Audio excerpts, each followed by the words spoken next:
NASCAR 25 marks the beginning of a new multi-year commitment, a new series of official NASCAR games on consoles and PC.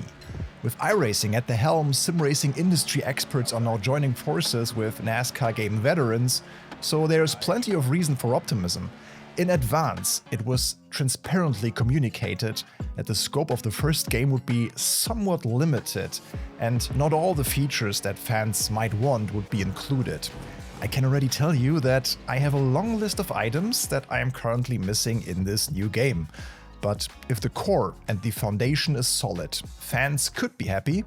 The last mainline release was NASCAR 21 Ignition, the lowest ever rated in the series. Over the last few days, I've been testing the PS5 version of NASCAR 25 extensively, trying out everything from the career mode to multiplayer with both wheel and controller. So, drivers, start your engines for our review. If you're done sightseeing, let's roll.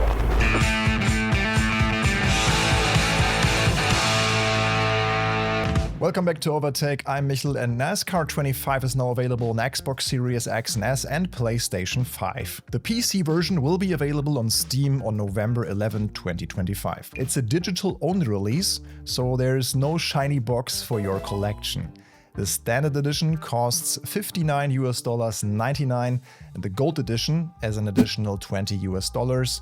This had a 72-hour head start and includes the season pass. So there is DLC content, including a few boosters for your careers, such as the VIP employees, which provide significant bonuses to accelerate your progress in the career mode.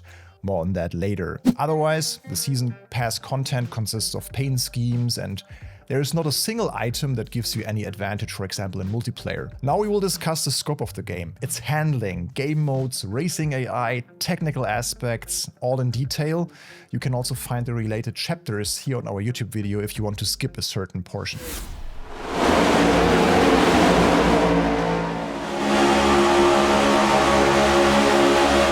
What exactly is included in NASCAR 25? You get a total of 4 racing series: ARCA, Trucks, Xfinity, and of course the Cup series. Each class has 3 stock cars from Chevrolet, Ford, and Toyota, and there are over 200 official drivers with their paint schemes.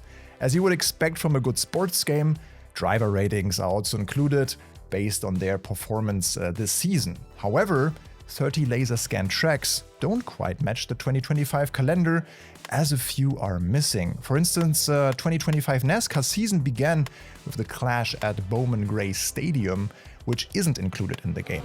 Especially in ARCA, there are a few more missing.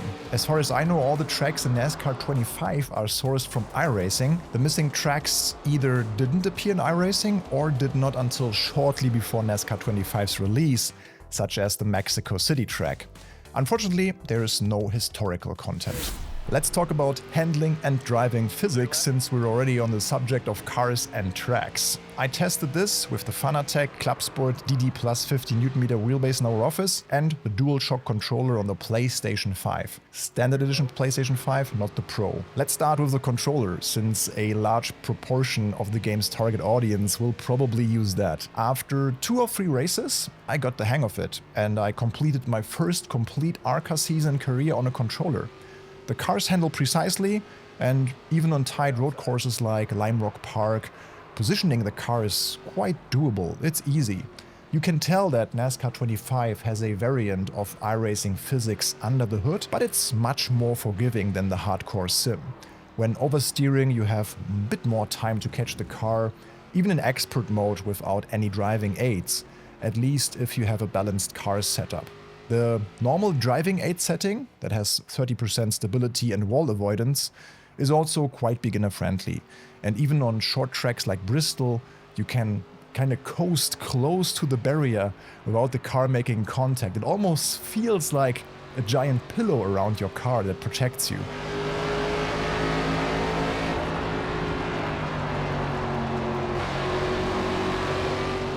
I saw a few options under controls in the menu that gave me hope for cool vibration features there on the controller: draft effects, trigger effects, and trigger force feedback. Unfortunately, I didn't feel many of them.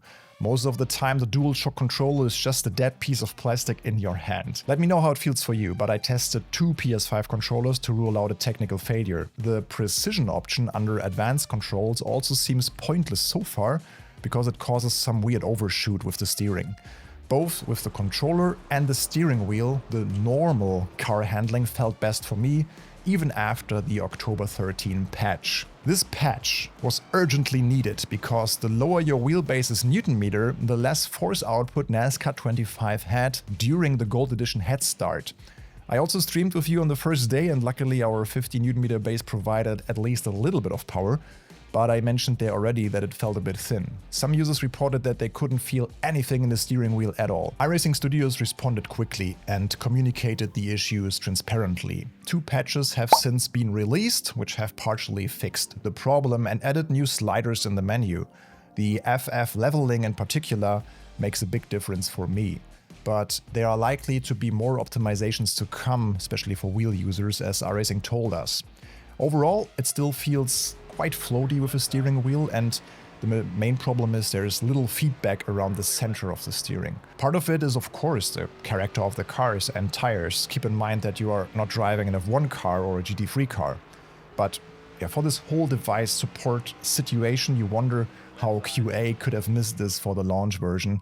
And I'm also talking about the lack of controller rumble here. There's also no clutch or H-pattern support, which is kind of fine because the cars all have sequential gearboxes, but I think they at least use a clutch for takeoff, so that's not possible. Fortunately, the driving experience itself is essentially very enjoyable and approachable. NASCAR 25 has many moments and races that feel really good and rewarding, so the potential is there. In the next chapter, we will clarify whether this potential is being utilized appropriately in the various game modes, particularly the career mode, which is intended to be the core of the game. But first, a quick reminder that we put a lot of time and love into our content, as well as into our website, overtake.gg. That's why we appreciate your support. It starts with small gestures like liking, subscribing the channel for free, hitting the bell and commenting. But did you know that we have other options with a lot of benefits? You can become a premium member on our website, overtake.gg. It's not just about the daily news, forums, guides, and downloads. It's also a vibrant community. Premium members enjoy extra benefits such as an ad-free browsing experience, special community deals, discounts, and Overtake Turbo, which provides setups, coaching, and 1 free esports setup per month powered by Track Titan. There is also a racing club where you can race with great, fair people without worrying about your driver or safety rating. And if you love unboxing sim racing gear just as we do, there's a premium member giveaway every month. You can win pedal sets, handbrakes, and nice steering wheels.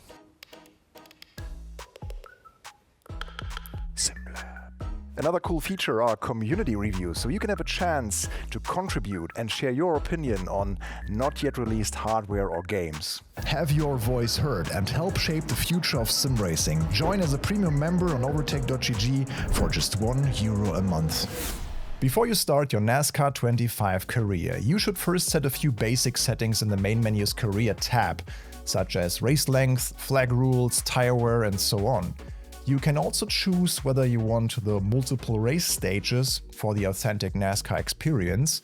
Just don't be confused in the beginning because these stages are not present in ARCA, neither in the real series, so that's fine. To start with, there is the Dale Jr. Download, a podcast to get you in the mood for the so-called Discovery race in Rockingham. If you fought your way into the top 10 here, you can start in the ARCA Menard series. These cars already have a powerful V8 with up to 700 HP, so this has nothing to do with a lame beginner car. However, you don't have the freedom to start your career with a team already in a higher class.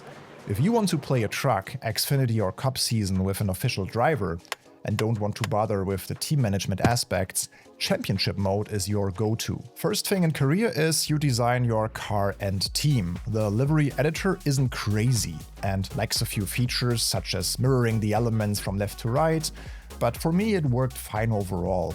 Outside of your career, you can even have access to sponsored logos from real brands, something that isn't possible in F1 games, for example. I just find it a bit of a shame that our driver in the career is just a shadow and you can't choose an avatar. In the first few races, the main goal is to survive and get to know some of the game mechanics.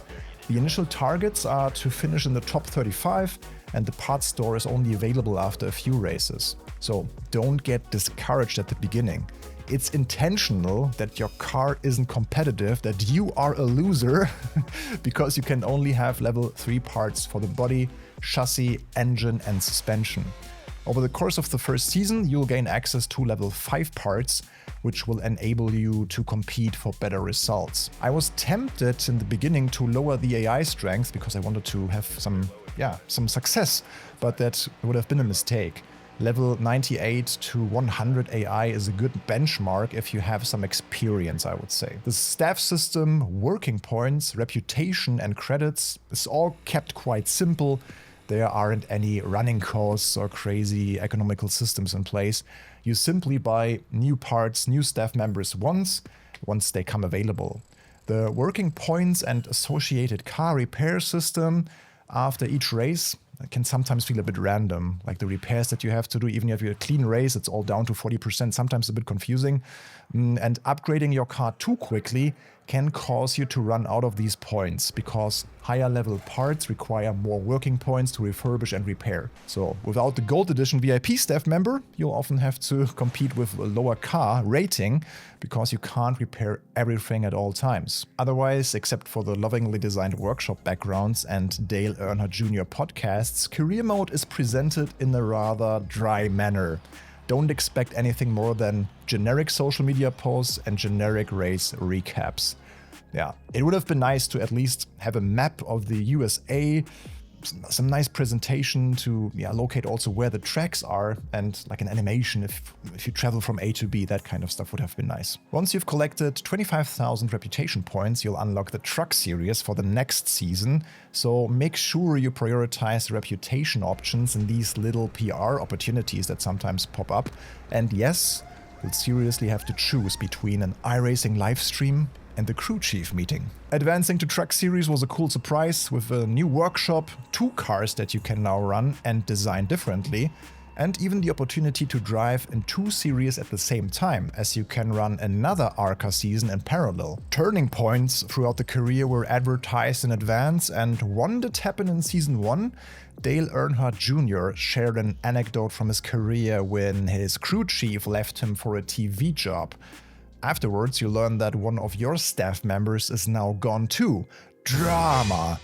It's not a big problem, as you can fill the position immediately and the new person even has better stats. A bit anticlimactic, it's a bit unoriginal and clumsily implemented, so NASCAR 26 next year could certainly do better in terms of storytelling. All in all, I think you can have fun with the career mode because the races themselves are exciting, but there are a few things about the on-track action that can spoil the experience, which we'll talk about in a moment. Career-specific bugs are also known. Many Xbox users reported about game-breaking crashes even, especially when running ARCA and Truck in Season 2.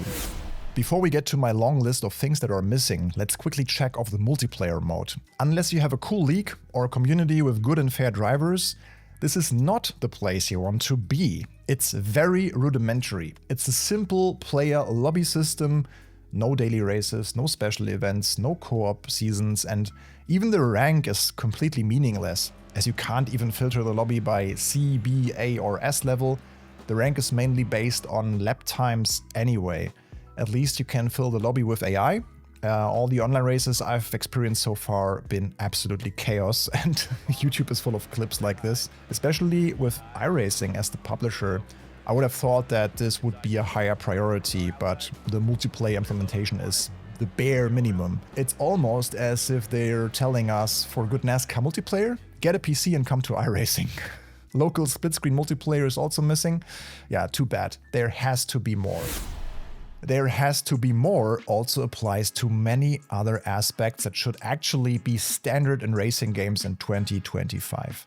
Let's go through the list. The game is very short on data. There isn't even the lap time delta in practice or qualifying, so that I, as a driver, can somehow determine where I'm gaining or losing time on track. There's also no input telemetry graphs so that I can track and control my pedals and steering angle. Would be nice to have. Fuel saving and coasting definitely play a role in the sport. Very important role actually. So an average fuel usage per lap and a decimal place for the estimated fuel laps would also be desirable. The times of day and the weather are completely fixed also for quick races. Even during the stages, the time simply jumps from stage 2 to 3, for example, so there are no dynamic transitions. Rain is also not a thing in this game. The championship mode does have a few presets, but you also can't create your own season with a free choice of tracks. It's also not possible to use all cars on all tracks. For example, you can't drive a truck at Lime Rock Park, I believe. Speaking of Lime Rock Park and road courses, like Sonoma and Watkins Glen, the AI surprised me in a very positive way there. I had some of my best races and most exciting battles on Lime Rock Park. But then you find out about the corner cutting system, and this is, to be honest, it's just a joke. You are simply slowed down to 0 and sometimes come to a stop in the middle of the racing line, causing the AI behind you to pile up, and sometimes they are then ghosted and reset on track. I imagine you had a mega race over several laps and then that happens. There are also a few other inconsistencies with the AI. The starts and restarts are sometimes a mystery to me, as the field simply drives away. Even though I'm right in the middle of the pack, I try to stay close, also have the side draft, also the slipstream to the cars in front, but regardless, the field is just going like a train and I don't have a chance, losing 10 positions and more. Then I had massive problems with pitting under green multiple times. Even a splash and go simply takes much longer than for the AI. Here you can see how the 2 white cars behind me drive into the pits and come out well ahead of me. I easily lost 8 seconds there, and like I said, it happened multiple times. You've probably already noticed that the player also has no control in the pit lane, and there are no formation laps where you can drive for yourself. A few visual details are also missing, such as the roof flaps of the cars when they crash, and this kind of security measurement to slow them down. Sequential shifting animation in the cockpit, also not there. There are no FOV or camera settings, it's also all missing at least. There are the usual camera perspectives, of course, including chase cams, roof cam, hood cam, nose cam, and also a close cockpit cam, and the option to turn off the driver arms and wheel. Apart from a cutscene of the driver climbing onto the roof of the car, there aren't many winner celebration things. Previous NASCAR games already included a burnout sequence, for instance. I also haven't seen any marshals waving flags, so no green flag, no checkered flag, no white flag. Additionally, the replay controls are very limited, and there's also no photo mode. Most importantly, NASCAR 25 makes no effort to attract new fans or explain the sport to interested folks. There are no general driving tips, no explanation of the ideal line for qualifying, no description on how bump drafting works, no information on how to utilize aerodynamics, no explanation around the setup options. There is not a single bit of information about the history of the sport or the tracks. Just include a digital NASCAR history book with cool stories and videos, some tutorials. If you're releasing the first game in 4 years, wouldn't you want to attract new and also younger audiences? That's a huge missed opportunity. So the more you play NASCAR 25, the more you realize that the developers have focused on building a stable foundation for the game first. They had to transfer the iRacing tracks and mechanics to Unreal Engine 5 and create new core systems. And they've done a good job of that. The game runs smoothly, has a 60 FPS cap on consoles, although I do miss a performance and quality mode that you can even get closer to having a stable 60 FPS all the time, because sometimes it felt like it was missing a little bit on the top end. Unfortunately, it looks like VR is completely missing from NASCAR 25. That also applies to the PC version. Maybe some people can build something with the Unreal VR kit or something, I don't know.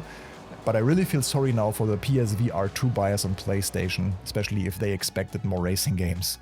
Yeah, you can judge for yourself whether the game looks good, but for me the look is actually fine. For my taste, there is a bit too much sharpening and a few pop-ins and glitches here and there happen. I'm curious to see how it looks on PC in a month. The crowds in the grandstands is a huge step up from the cardboard people in a lot of other racing titles, and the sound department has done an excellent job. Flip the switch, time to go. Rich motors, very mechanical, good ambient atmosphere, and the soundtrack is also top-notch. So let's get to the conclusion, and yes, the list of things I personally miss is very long, some of which could still make it into this game via patches, others, probably most of them, only in the next one.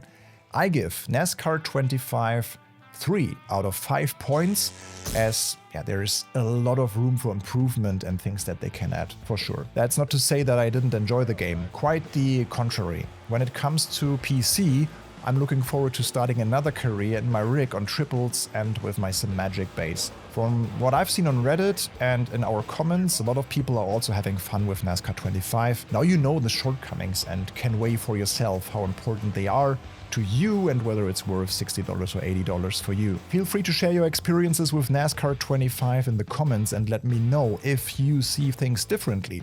I'm always open to feedback, especially since I'm not based in the NASCAR gaming scene and have approached this more from a general racing game and sim racing perspective. However, the last few days with the game have definitely brought me closer to the sport, and I loved how varied the different ovals are and how exciting the driving and decision making are. We will of course continue to follow NASCAR 25 and also have a few guides and extra videos in the pipeline. We are currently also highlighting the history of the series with Papyrus and EA Games in the early 2000s with Alexis. You'll find that here. With that in mind, happy turning left and see you next time.